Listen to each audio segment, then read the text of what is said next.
Up next, we're gonna feature someone who's an accomplished doctor, writer, and entrepreneur.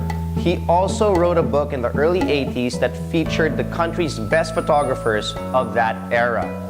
He also taught me everything I know about photography. So right now, it's my honor to introduce none other than my dad, Ricardo Soler, for Photography Talks. I think my favorite occupation is writing. I do many things, but I love writing the most. I write about food. In this book, I did the introduction. I write short stories that have been published in several magazines. I even write history. I wrote the history of the 6,000 white Russian refugees, forgotten history. And when I wrote about it, everybody was surprised that 6,000 Russian refugees were billeted in an island in the Philippines called Tubabao. I write a lot of short stories for the free press. My latest book is a collection of 10 short stories called For Starters. It was the most talked about, the most written about book when it was published, and it sold very well. But since this is a show about photography, I want to tell you that among my favorite books is a book I wrote on photography in 1981, that long ago. You might ask, why was I interested in photography? Well, I started my life really as a writer for the Philippines Herald.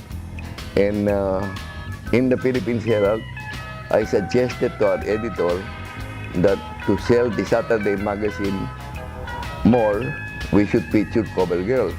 And he liked the idea. He said, go get a camera and go shoot a girl. So I was given a camera and a lot of film, free. And I went shooting lovely women, and they came out in the cover of the Saturday Herald magazine. Have your pictures printed at Tronics Imaging Center. Mabilis, maganda, mura. Over 150 branches nationwide. Like us on Facebook at www.facebook.com/Tronics Imaging Center.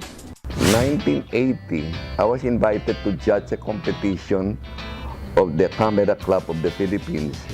I went there and I was amazed at how excellent Filipino photographers were, how artistic their work was.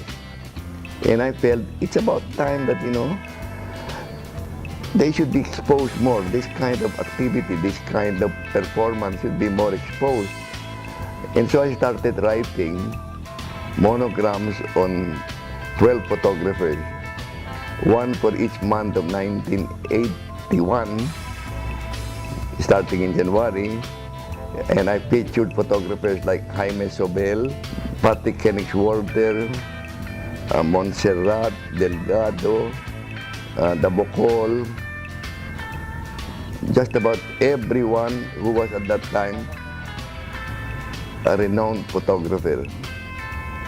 And I put on the cover the picture that I had judged, and all the judges also chose as the best picture of that Camera Club of the Philippines competition. That is this picture. We didn't know whose picture it was because they did not have the names, but it turned out to be the picture of Jaime Sobel.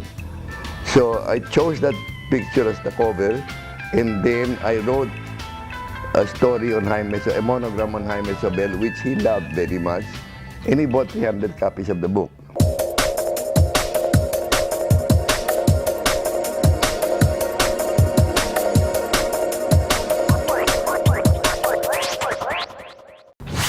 The photograph itself was the primary attraction, but the story behind the photograph, how it was shot, what motivated the photographer, who was the photographer, what was he like, what was he shooting, did he think of what he was shooting as something that could communicate his feelings, his thoughts, or the idea behind the image to the viewer, because that makes it art. And that's what attracts me the most. the artistry behind the photo. It's just like looking at viewing a painting. You want to know, what did the artist want to tell me? And in a good photograph, you get a better connection because they're shooting. The photographs, more often than not, shoot realities. There are some abstract photographers, and their work is the same as the abstract painters. And it's not as easy as you think it would be. They take their time, they consider what they're doing. I've seen the work of this fellow Delgado. He has a lot of abstract photographs. I went to his gallery once, and he does a good job. Jaime Sobel is going into abstract photography, digital.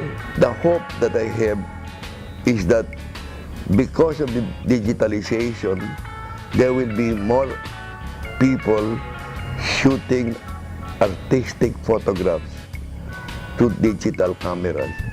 It's good to just shoot and shoot and snap and shoot and snap and shoot.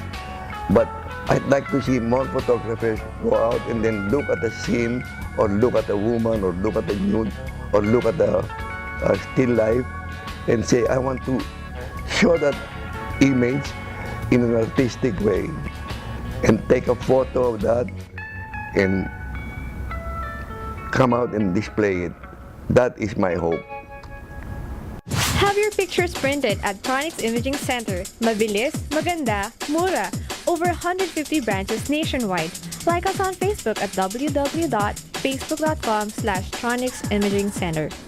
What advice should I give to those who are just beginners and beginning to enjoy the craft?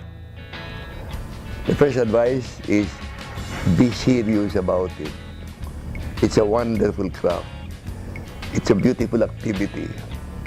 Take time to learn more about it. And then come out and choose the images that you think mean something. It's okay to just shoot somebody eating or whatever, but to shoot, for example, a surfer on the water doing a skillful maneuver in the water, and to get that action right at the time when it is at its peak, when it's the climax of the act, and you take that and you create that image, that is what they should do. Start thinking about it. Be serious about it. Don't take it as, if you really want to develop into a photographer, don't take the camera as just a toy. Take it as an appliance, as a gadget that will make you become the artist or the photographer that you really want to be.